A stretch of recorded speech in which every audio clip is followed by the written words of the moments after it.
Bueno, esta es una presentación y tengo otra que me pasó un colega de la Facultad de Agronomía de La Plata. Nosotros vamos a ver algunas cositas, no vamos a ver todo porque esto es una profundidad inmensa, ¿sí? Imagínense que esto será para biólogos y biólogas y además para ingenieros agrónomos, ¿sí? El alcance, digamos, que van a tener, digamos, ellos es mucho mayor a que van a tener una tecnicatura, y puede ser una licenciatura. Así que vamos a ver más por arribita, pero vamos a ver algo, ¿sí?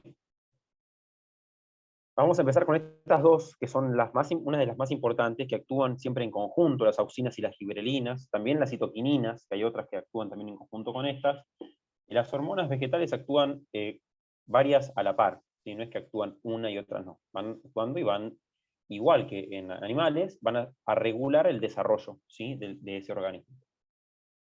La presencia de una o de otra, o la inhibición de una o de otra, van a hacer, ¿sí? que el desarrollo sea diferenciado. Entonces, las hormonas vegetales, fíjense, son compuestos naturales que actúan como mensajeros químicos, al igual que las hormonas animales, ¿sí? Y poseen propiedad de regular procesos fisiológicos en concentraciones muy bajas, igual que las hormonas animales. A través de su acción, la actividad de ciertos órganos es coordinada, ¿sí? con la de otros, lo que acabo de mencionar hace un ratito. En las plantas superiores, la coordinación del metabolismo, crecimiento y la comunicación eficiente entre tejidos y órganos depende de señales químicas, ¿sí? Las hormonas actúan como señales químicas que, percibidas por receptores especializados, activan una respuesta, ¿sí? Estos conceptos son básicos y hay que tenerlos en cuenta a la hora de hablar de hormonas, ¿sí? Al menos de hormona vegetal. Entonces, los estímulos externos e internos afectan a numerosos procesos biológicos en las plantas y con la participación de las hormonas que van a ir en respuesta a esos estímulos externos e internos, ¿sí? Al igual que, como expliqué hace un tiempo largo, ¿sí? Lo que es la metagenómica, ¿sí? ¿Sí? Perdón, la metagenómica dice la epigenética, ¿sí? La epigenética. Entonces, la gravedad, el fotoperíodo, la humedad, la herbivoría, ¿sí? El etileno, los patógenos, ¿sí? El oxígeno en la raíz, los parásitos, la calidad del suelo, la cantidad de agua, los nutrientes minerales, las cosas tóxicas, los microorganismos, el dióxido de carbono, el viento, la temperatura, ¿sí? Eh, la influencia de la luz en el desarrollo, ¿sí? La influencia de la luz en la fotosíntesis, todo eso y más, y todos los factores ambientales que se le puedan ocurrir van a estar influyendo en el desarrollo, ¿sí? de un organismo vegetal. Y cada uno de esos estímulos va a ser sensado por la planta, por el sistema nervioso que tiene la planta, ¿sí? que es totalmente diferente al de los animales. ¿Sí? El sistema nervioso de las plantas no solamente es algo inherente a la planta, sino que también se combina con los microorganismos, con el microbioma que tiene la planta asociado, tanto en las raíces como en las hojas como en los tallos. ¿Sí? El microbioma y la planta, ambos combinados, ese biosistema tan gigante y complejo, funcionan y hacen funcionar el sistema inmune de las plantas. Si no es como en animales, que tenemos un sistema inmune, ¿sí? que nos ayuda a mantener nuestra homeostasis. Bueno, las plantas para mantener esa homeostasis necesitan, ¿sí? también el aporte de microorganismos. Es algo en conjunto, ¿sí? Y las hormonas son parte de la planta, obvio, ¿no? Aunque hay algunos microorganismos que también producen hormonas para ayudar a la planta. Entonces, las hormonas participan en todas las etapas del ciclo vital de la planta, ¿sí? En la dormancia de la semilla, en la germinación, en la formación de ramas y de hojas, en la formación de flores, en la formación de frutos, ¿sí? Justamente cuando uno va cortando, va quitando sus frutos, ¿sí? También dentro del fruto, en la embriogénesis, ¿sí? Y también las hormonas del estrés, ¿no? Que están también involucradas en todos los procesos vitales. Hay algún tipo de estrés y bueno, también hay hormonas del estrés, ¿sí? Entonces, hay hormonas y hay reguladores. Entonces, las hormonas son compuestos naturales de bajo peso molecular, fíjense, con efectos pleiotrópicos, o sea que van a hacer su función fuera o alejados del lugar donde fueron sintetizados. ¿Sí? Actúan a concentraciones muy bajas, se sintetizan y se trasladan, no hay tejidos especializados para la síntesis, ¿sí? El balance de una hormona es conjunto con las otras hormonas, y va de acuerdo a la sensibilidad y la concentración de cada tejido. Por el otro lado, los reguladores de crecimiento son sintetizados artificialmente y tienen funciones similares a las hormonas. Entonces, lo que compramos como en las diferentes viveros o lo que sea, van a ser reguladores y no van a ser hormonas. También se incluyen los inhibidores de la acción hormonal, ¿sí? Como regulador. Hay que separar bien lo que la planta sintetiza propiamente con lo que el ser humano, ¿sí? Va a estar incorporando. Es un regulador, ¿sí? No es una hormona. O sea, a partir de ahora, si quieren hablar técnicamente y quieren hablar bien, le van a ofrecer a alguien reguladores. Mira, vos te haría falta un regulador de crecimiento. No, pero es una bocina, es una hormona. No, es un regulador de crecimiento. ¿Sí? La hormona la produce la planta. ¿Sí? Y tiene un efecto en otro lugar a donde fue producido. Esto lo produzco y lo echo en el lugar donde quiero que haga efecto. Quiero enraizar, echo la hormona ahí. No, no es una hormona, es un regulador de crecimiento. ¿Sí? ¿Me explico, gente? ¿Me hago entender? Sí, sí. Eso es importante, porque ustedes van a trabajar con esto en algún momento, ¿sí? Entonces tienen que estar atentos a este tipo de diferencias, que son groseras.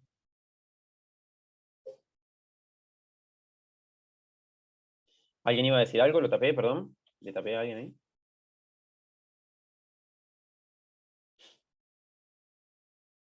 Bueno, continúo. Entonces, ¿a qué vamos a llamar fenómeno de correlación? ¿Sí? La coordinación entre distintas partes de la planta para percibir y responder a fluctuaciones en el ambiente. ¿Sí? Una parte del vegetal influye sobre el crecimiento y morfogénesis de la otra. Eso es justamente el desarrollo correlacionado o coordinado, ¿sí? Donde un órgano influye sobre el otro para el desarrollo, ¿sí? Por ejemplo, la dominancia apical. ¿Sí? La dominancia apical que pasa en las gimnospermas, que pasa en una planta de cannabis que no podé, ¿sí?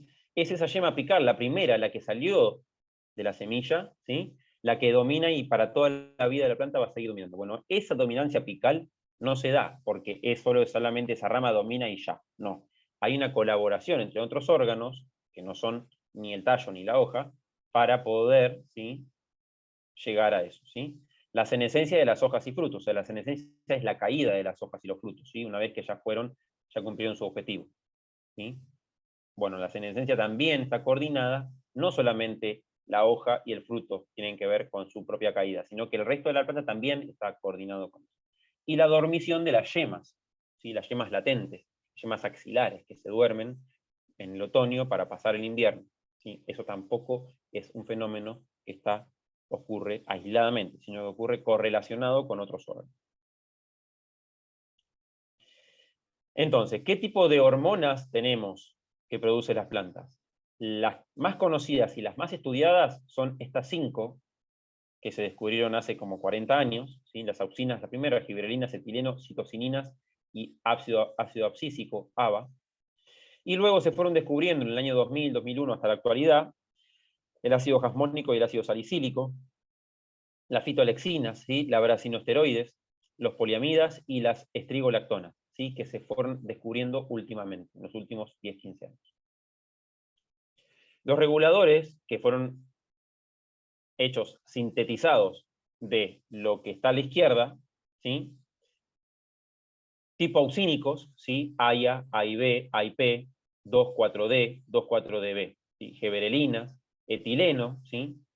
Que es en etefón o etel, ¿sí? Las citoquininas, ¿sí? Es el cinetina, el VA y el VAP, ¿sí? Los inhibidores de hormonas que son el citocel o CCC o ALAR o B9, ¿sí? O HM o C1-IPC, ¿sí? Estos son reguladores, son hechos sintéticamente. El etileno también puede ser considerado una hormona porque las plantas producen etileno también como regulador hormonal, ¿sí? Pero como esa producción muchas veces confundida por el etileno que produce el ser humano, ¿sí? Como un contaminante o como una hormona igual, ¿sí? Se lo considera un regulador, ¿sí? Porque es muy fácil de confundir.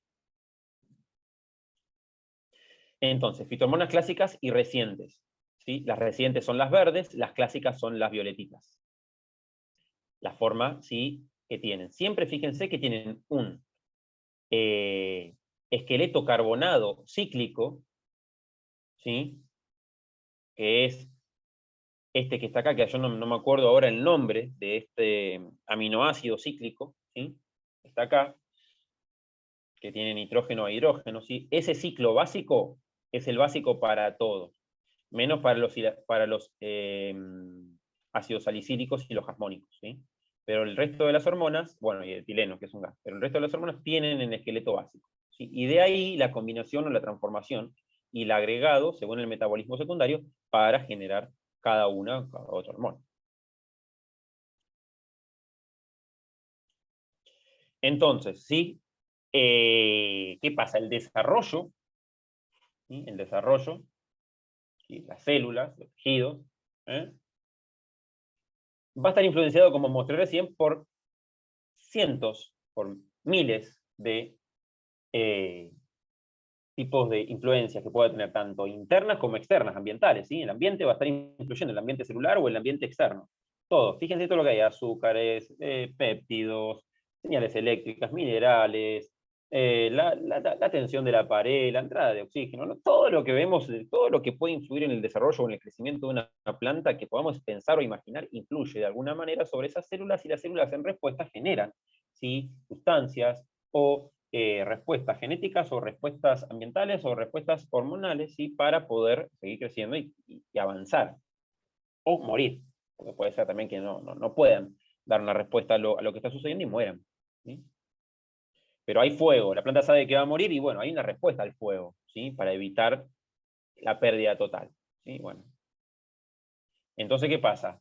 Hay una señal, esa señal emitida por la célula, llamada relay en inglés, ¿sí? Esa señal luego es amplificada, ¿sí?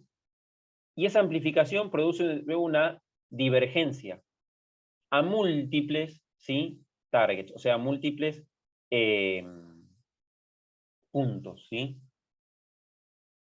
múltiples blancos, ¿sí? Cambios, el primero es cambios, ¿sí?, en los flujos de iones, ¿sí?, los flujos de iones, potasio, sodio, calcio, ¿sí? Regulación de vías metabólicas, la seletita, ¿sí? Por ejemplo, el ciclo de Calvin, la fotosíntesis, ¿sí? La respiración, ¿sí?, la producción de hormonas mismo, ¿sí?, la producción de diferentes cosas que se van a producir a partir de lo que se produce en la fotosíntesis, ¿sí?, diferentes azúcares, diferentes grasas, aceites, lo que pensemos, látex, ¿sí? Regulación de la expresión génica, cambios en el citoesqueleto, ¿sí? Todo está relacionado. El citoesqueleto, si no cambia el citoesqueleto, claro, no se mueve ninguna organela, no se mueve nada, nada es transportado, ¿sí? Nada puede ser transportado si no se produce previamente, y, si no y para producirse tiene que haber cambios génicos que produzcan proteínas, que produzcan enzimas, que produzca todo, ¿sí? Y esas vías metabólicas van a ser reguladas. Y los iones tienen que ser regulados, el flujo de iones, porque eso permite que la pared, la membrana citoplasmática esté funcional. La membrana citoplasmática funciona cuando hay intercambio de iones, si no, no funciona. O sea, todo está totalmente conectado. ¿Y qué sucede cuando todo esto funciona? Cuando estos múltiples targets, estos múltiples puntos de acción son, ¿sí?, influenciados, y se altera el crecimiento o el metabolismo, o todo junto, ¿sí? Y la planta sufre cambios instantáneos, ¿sí? Respuestas cortas, o a veces algunas un poquito más largas, días, o algunas minutos, no sé, depende, ¿sí?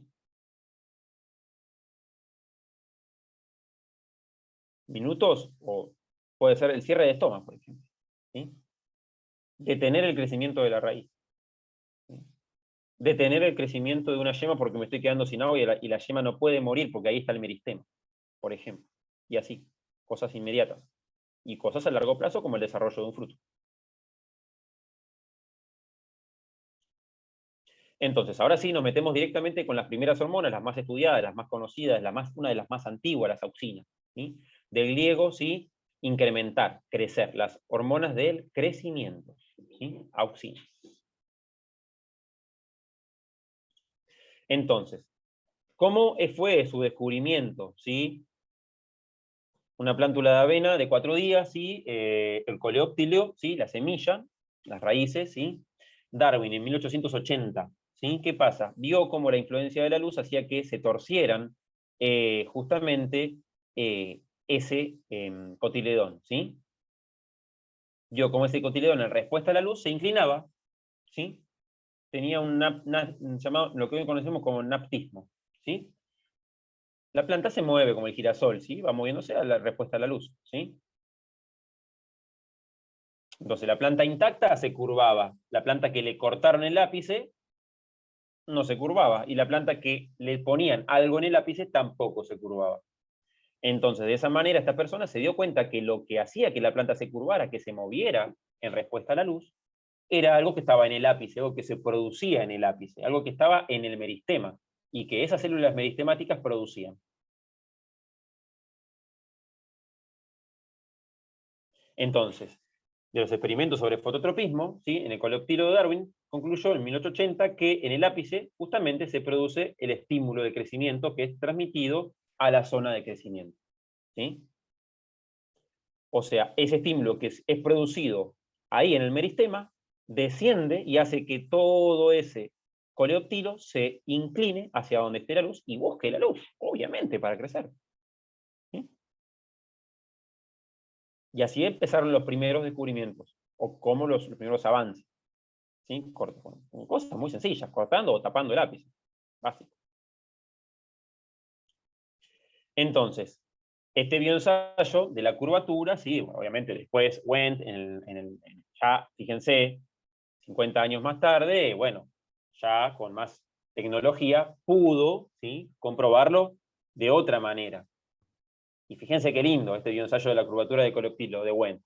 Permite el análisis cuantitativo. Entonces, ¿qué pasa? Wendt, ¿sí? Agarró los ápices, los cortó, ¿sí? Los puso sobre agar, luego cortó, fraccionó ese agar y puso los pedacitos de agar sobre coleóptilo sin ápice. ¿Sí? Sí. Y cuando colocaba ese coleóptilo, fíjense, sobre un lado perdón, cuando colocaba esos pedacitos de agar sobre un pedacito de coleóptilo, no bien completo sobre todo el ápice, sino sobre un pedacito, ese coleóptilo se inclinaba, ¿sí? En oscuridad total, ¿sí?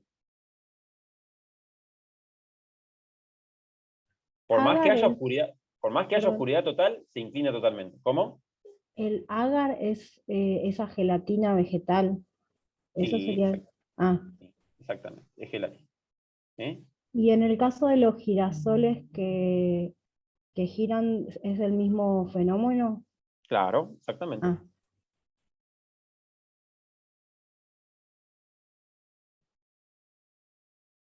Entonces, ¿qué se dio cuenta este muchacho al hacer esto? Y claro, que el ápice producía algo, que eso viajaba a través del ápice, bajaba, ¿sí? Hacia el tallo, o hacia lo que era el coleóptilo, y hacía que este se moviese. ¿En respuesta a qué? A la luz. Entonces, este tipo, ¿qué hizo? Cortó los ápices que le había dado luz, los montó sobre el agar y después, en completa oscuridad, montó ese pedacito de agar sobre el coleóptilo y vio que se torcía igual. Claro, porque la señal ya había sido enviada y estaba la señal en el agar. ¿Se entiende? ¿Me explicó? no, no entendí. Discúlpame, pero no entendí lo del agar. Lo que hizo ¿Cómo este es? señor fue Sí. agarrar coleóptilos de avena, ¿sí? Como el anterior, que ya les haya dado la luz. Les cortó el ápice y montó ese ápice sobre agar. ¿Sí? Ah, ¿Ves que están los ápices en la primera figura sobre, sí, sobre sí, el agar? sí. Sí, ahí Después lo sí veo. retiró y cortó los pedacitos de agar donde estaba el ápice encima. Ujú. Ese agar, en vez de poner el ápice sobre el coleóptilo que fue cortado, mutilado, le puso el pedacito de agar. No estaba el ápice encima, estaba el agar. Y lo puso en la oscuridad total. O sea, el coleoptilo no tenía manera de recibir luz. Pero, al margen de que no había luz, lean ahí abajo, fíjense, el coleoptilo se dobla en oscuridad total. Se puede Sí. medir el ángulo, ¿sí? Al margen de que no había luz, el coleoptilo se curvaba igual. ¿Y por qué? Y porque en ese pedacito de agar estaba la sustancia que había producido el ápice en presencia de la luz. ¿Sí? Ah, bien, se la transfirió, digamos, al Y claro, coleoptilo. Ujú. claro. Y de esa manera lo que hacen es justamente como asegurar que sí, que en el ápice se producía una sustancia que viajaba a través del ápice y iba al coleoptilo, y, y el coleoptilo se torcía en respuesta a, a la sustancia esa, a su vez esa sustancia fue producida en respuesta a algo más, ¿no? A la luz. Entonces, esto es lo que se podría decir. El crecimiento diferencial es el resultado de la acumulación de auxina en el lado sombreado. ¿Sí?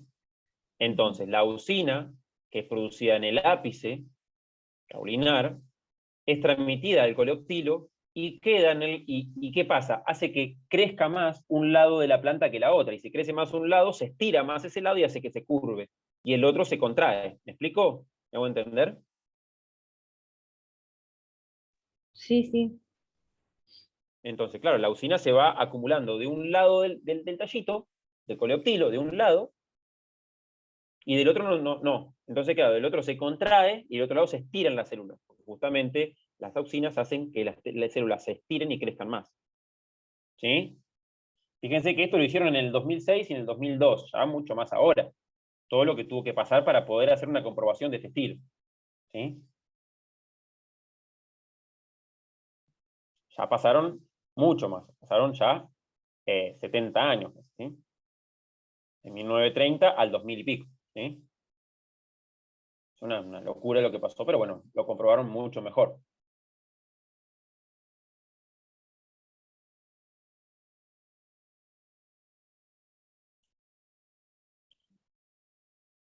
Bueno, acá hay una diferencia, sí, en la producción natural de auxinas en todas las plantas. Vamos a encontrar el indol 3, el ácido indolacético, ¿sí? El ácido 3-indolacético, ¿sí? El IAA. En la mostaza y en el maíz vamos a encontrar el IBA, el ácido indolbutírico, ¿sí? En las leguminosas vamos a encontrar, ¿sí? El clorindol, ¿sí?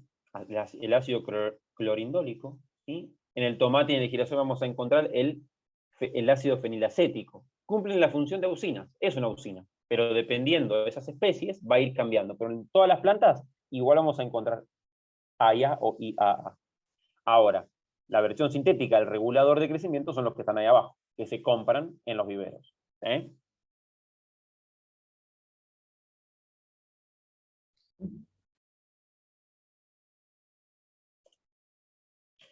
¿Dónde se sintetizan las auxinas? Y se pueden sintetizar, como vimos recién, en los meristemas apicales, que fue donde se descubrieron, en los ápices del coleoptilo, ¿sí? O sea, antes de que aparezca el cotiledón, ¿sí? Tallos y hojas jóvenes en expansión, ¿sí?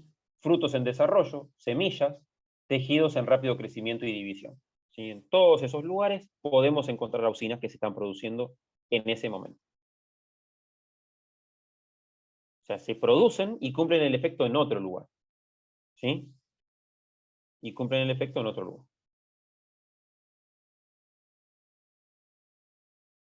Síntesis, vías dependientes del triptofano. Bueno, esto no lo vamos a ver porque ya es demasiado avanzado, ¿sí?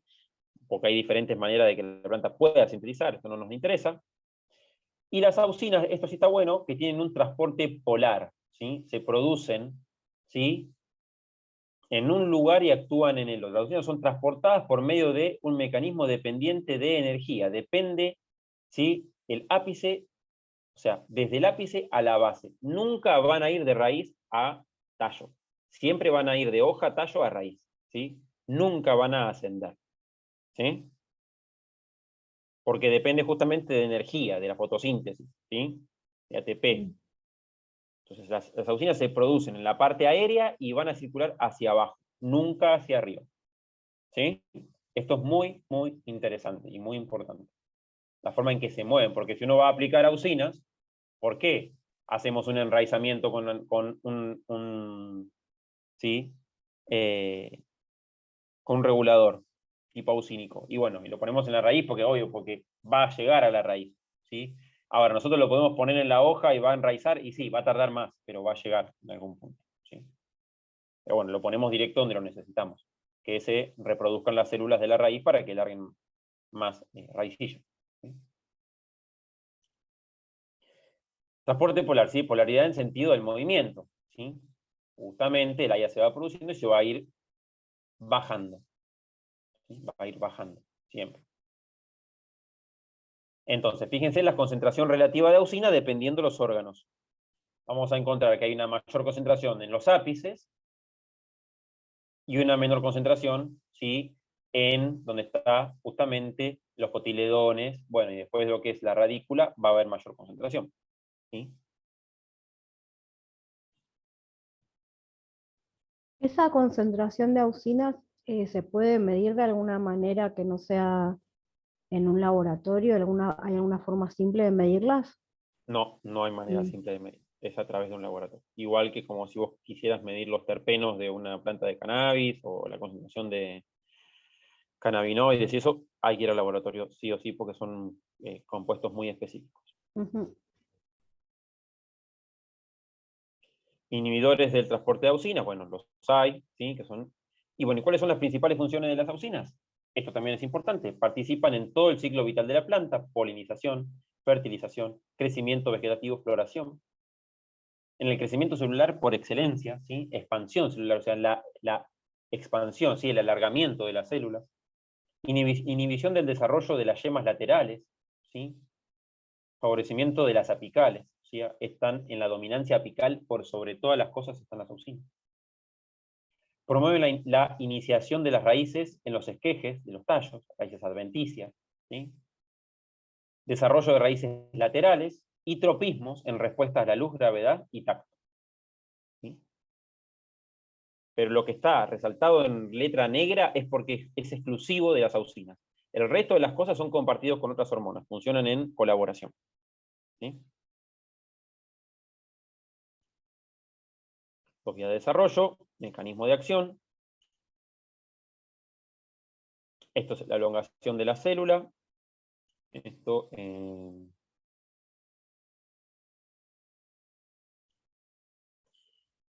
estos son experimentos de elongación del coleoptilo, más experimentos. Esto es cómo afecta el fototropismo, ¿sí? Que ya lo vimos recién. La dominancia apical, ¿sí? Como hacen acá con esta planta, ¿sí? De un tipo de poroto, ¿sí? Que le cortan, ¿sí? El ápice y ven cómo cuando le cortan el ápice las yemas axilares toman la dominancia, ¿sí?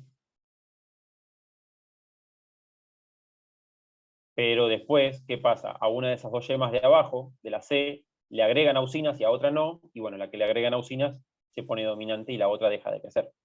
Eso porque la presencia de auxina hace que una yema se torne dominante. En regulación del desarrollo de frutos, ¿sí? Fruto normal, eliminación de los aquenios, o sea, eliminación de la semilla, que es donde se produce la auxina, ¿sí? Eliminación de aquenios pulverizado con auxina. Fíjense, el fruto normal, ¿sí? Un poliaquenio, ¿sí? Un polifruto, que es la semilla, ¿sí? Digo, la frutilla, le quitan las semillas y no se desarrolla. Ahora, le quitan las semillas, pero le pulverizan auxinas y desarrolla un poco mejor. Obviamente nunca como cuando tienen la semilla, el aquenio, ¿sí? El fruto, ¿sí? Bueno, por lo menos se puede lograr algo, ¿sí? Y aplicaciones comerciales, introducción, ¿sí? En partenocapia de frutos, enraizamiento y propagación de estacas, acción herbicida, porque si le agregamos en mucha cantidad, los reguladores tipo auxina matan, ¿sí? Inhibición de brotación de yemas en tubérculos de papa, esto es muy importante, muy interesante. Floración sincronizada en el ananá, muy importante. Regulación del crecimiento del fruto, muy importante. Y retarda la caída de las hojas y frutos según la dosis. O sea, esto es importante también. Fíjense la aplicación que tenemos acá para la gente de agroeco o la gente de viverismo, ¿sí? Manejar un poquito esto también nos hace producir, ¿sí? Y encajar un poco más en la producción sistematizada, ¿no? Depende del tipo de producción que queramos hacer, pero bueno, manejar un poquito a veces no es tan malo, ¿sí? Con reguladores de crecimiento, sí, porque esto es sintetizado, pero bueno, qué sé yo, después está en cada persona utilizarlos o no, ¿no? Y después pasamos a las giberelinas, ¿sí? Que van a ser las últimas que vamos a ver hoy. Otras de las hormonas principales, ¿sí? ¿Hasta acá venimos bien? Sí, sí. Bueno, vamos nomás. Giberelina, ¿sí? Aislada por primera vez del hongo Giberella, por eso se llama giberelina. Giberella fukikuyoi, ¿sí? Que provoca un crecimiento excesivo de los entrenudos en la planta de arroz. Ya tenemos primera puntita. Desarrollo excesivo de los entrenudos, ¿sí? Existe una gran variedad de giberelinas producidas en las plantas, ¿sí? Su familia de moléculas deriva de la estructura, ¿sí? Del escualeno, ¿sí? Que es ese que está ahí. Giberelinas son compuestos isoprenoides, ¿sí? Ese es el tipo de compuesto orgánico, que producen, ¿sí? Que se producen del ácido mevalónico y forman parte del grupo de las hormonas reguladoras del crecimiento, ¿sí? Existen varios tipos de giberelinas, siendo las más comunes las que están en rojo, la GA1, la GA3 y la GA4, y después tenemos GA7, GA9, ¿sí? Se encuentran en todos los órganos de la planta superiores, ¿sí? Siendo más abundantes en tejido de rápido crecimiento y desarrollo, como los meristemas apicales. O sea que, ¿qué vamos a encontrar en los meristemas, además de auxinas? Giberelinas. Entonces, los genes que controlan la síntesis de giberelina son importantes en la revolución verde. Fíjense que en la revolución verde no había transgénicos, sino que había híbridos. Y había híbridos que tenían más giberelina, por ejemplo, ¿sí? Entonces, por eso podían incrementar el tamaño, el desarrollo, agregándole justamente algún híbrido que producía más giberelinas que otros, ¿sí? Esto se hizo muchísimo, ¿sí? Durante la revolución verde. Este es el ácido giberélico, la GA3, ¿sí? La fórmula bioquímica. Las giberelinas son sintetizadas en 3 etapas, ¿sí? Fíjense que la síntesis involucra los plásmidos, ¿sí? El retículo endoplasmático y el citosol. Ocurre a través de la síntesis de terpenoides, que terpenoides son un tipo de grasas, ¿sí? De lípido. El precursor es el geranil difosfato, ¿sí? Giberelinas. Las giberelinas son sintetizadas, ¿sí? En los primordios apicales de las hojas, ¿sí? Por ejemplo, en las puntas de las raíces y en semillas en desarrollo. Entonces, son promotoras de la activación enzimática en el proceso de germinación y se encuentran en diferentes concentraciones dependiendo los estadios de la semilla. O sea, en la germinación las giberelinas son muy, pero muy, muy importantes. Muy importantes. Y bueno, en el desarrollo de la yema apical también, ¿sí? Las yemas axilares. ¿Qué funciones van a tener las giberelinas? ¿Sí? Incrementan el crecimiento de los tallos por elongación de los entrenudos, ¿sí? E inducen la brotación de las yemas, ¿sí? Ya sean apicales o axilares. Interrumpen el periodo de latencia de las semillas, ¿sí? Promueven el desarrollo de frutos, promueven la división del cambium, fíjense qué importante, luego del reposo, o sea, saliendo del invierno, empezando de la primavera. Incrementan el crecimiento del escapo floral en el alcaucil y el pedúnculo de la vid. Fíjense qué interesante, ¿no? Porque acá, si lo manejamos, a esto podemos adelantar cosechas, ¿sí? Revierten el enanismo genético, ¿sí? Esto también es interesante. Inducen la floración, ¿sí? En plantas que requieren día largo o frío, ¿sí? Esto es para el fotoperíodo, cambian fotoperíodos. Inducen la formación de flores masculinas en espinaca y pepino, no menor, ¿sí? Para poder polinizar, ¿sí? Y poder tener buenas semillas.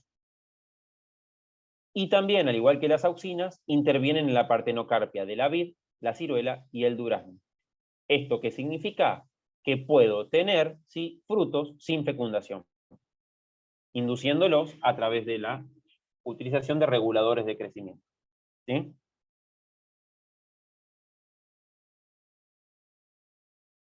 Fíjense qué interesante. Igual todo esto lo van a reforzar en fisiología vegetal el año que viene. ¿Sí? Por eso lo estoy dando medio rápido. Lugares principales de formación, meristemas primarios, ¿sí?, semillas y frutos inmaduros, hojas jóvenes. Factores ambientales como el fotoperíodo y la temperatura alteran la síntesis de giberelinas, y el transporte de la planta es vía floema. O sea que si es vía floema, también las giberelinas pueden tanto ir hacia las raíces como ir hacia arriba. Las giberelinas se pueden mover tanto hacia arriba como hacia abajo, porque se transportan por el floema. ¿Sí? En cambio, las auxinas van por el xilema. ¿Sí? Perdón, las auxinas van por el floema también, pero también pueden ir por el xilema, pero no pueden ascender, pueden bajar nada.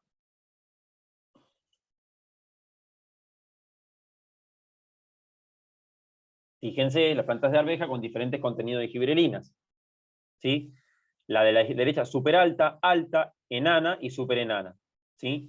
La súper enana sin giberelinas. La enana con un poquito. La alta con un agregado mayor y la súper alta con muchas giberelinas. ¿Sí? Fíjense cómo revertimos el enanismo. ¿Sí? Esta es parte de la ruta biosintética. El efecto de la giberelina exógena agregada a plantas de maíz enana y normal, lo mismo. ¿Sí? El regulador de crecimiento acá, con el agregado, ¿sí?, a la enana, como lo hacemos estirar, porque claro, los entrenudos se desarrollan mucho más. ¿Sí? Lo mismo, fíjense, las giberelinas inducen el crecimiento de uvas sin semilla. ¿Sí? El racimo de la derecha fue rociado con giberelinas durante el desarrollo de los frutos. Fíjense la diferencia. Y sin semillas. Por eso también encontramos hoy uvas sin semillas, porque alguien le hace este tratamiento, obviamente. Esa uva sirve para comer, no para hacer vino. ¿Sí? Estructura del grano de cebada y función de tejidos durante la germinación, y acá tenemos esto. Bueno, vamos a salir, ¿sí?, porque queda menos de un minuto y volvemos a entrar.